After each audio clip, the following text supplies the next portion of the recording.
आज के टॉपिक में हम देखेंगे क्लाइमेट चेंज। क्लाइमेट चेंज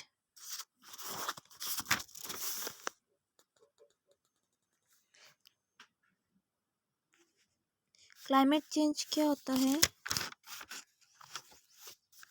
जैसे कि जो CO2 गैस है, CO2 गैस में जो ऊष्मा अवशोषण सहन करने की जो क्षमता पाई जाती है, जिसके कारण क्या होगा, पृथ्वी के तापमान में वृद्धि होती है और अनेक प्रकार की समस्याएं उत्पन्न होंगी। वातावरण के जो तापमान में वृद्धि का प्रभाव है वो जलवायु पर पड़ेगा, जिसे हम क्लाइमेट चेंज कहेंगे, या फिर उसको हम बोल सकते हैं पृथ्वी की जलवायु, यानी कि ग्लोबल क्लाइमेट्स। फसलों, वनों एवं जल आदि पर इनका जो प्रभाव पड़ेगा।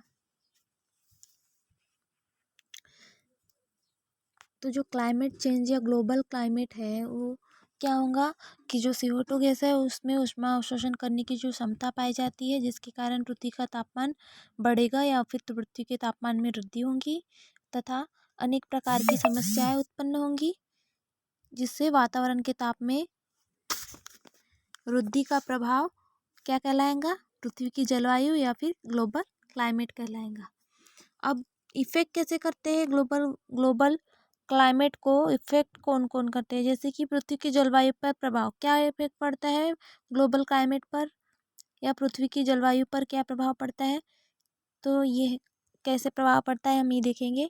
जो कार्बन डाइऑक्साइड है वे डाइऑक्साइड जो है, कार्बन डाइऑक्साइड के अतिरिक्त जो इंफ्रारेड रेडिएशंस है, अवरक्त लाल किरणें, इनके अवशोषण के गुण के कारण ही जो CO2 है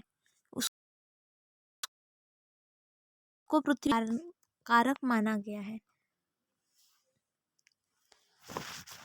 कार्बन डाइऑक्साइड के अवरक्त लाल विकिरणों के अवशोषक गुण के कारण ही CO2 को पृथ्वी का ताप निर्धारित करने वाला प्रमुख कारक माना गया है।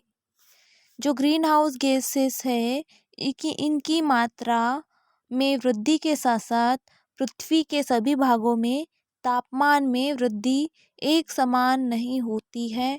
तापमान में वृद्धि होने वाले ध्रुवों में सर्वाधिक तथा ट्रॉपिक्स में सबसे कम होती है। जो ग्रीन हाउस गैसेस है उनकी मात्रा में वृद्धि उनकी मात्रा की वृद्धि के साथ साथ पृथ्वी के जो सभी भाग है, सभी भागों के तापमान में वृद्धि एक समान होंगी क्या? नहीं होंगी। तो कैसे होंगी? तापमान में वृद्धि ध्रुवों पर सर्वाधिक होंगी और ट्रॉपिक्स में सबसे कम होती है। जो आइसलैंड है, ग्रीनलैंड है, स्वीडन है, नॉर्वे है, फिनलैंड है, अलास्का है एवं साइबेरिया है, यहाँ सबसे ज़्यादा अधिक प्रभावित होता है, यानी कि जो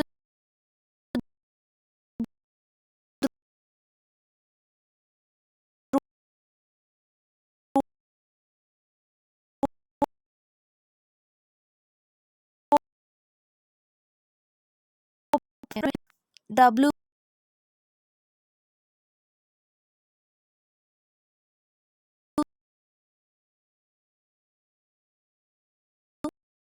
सी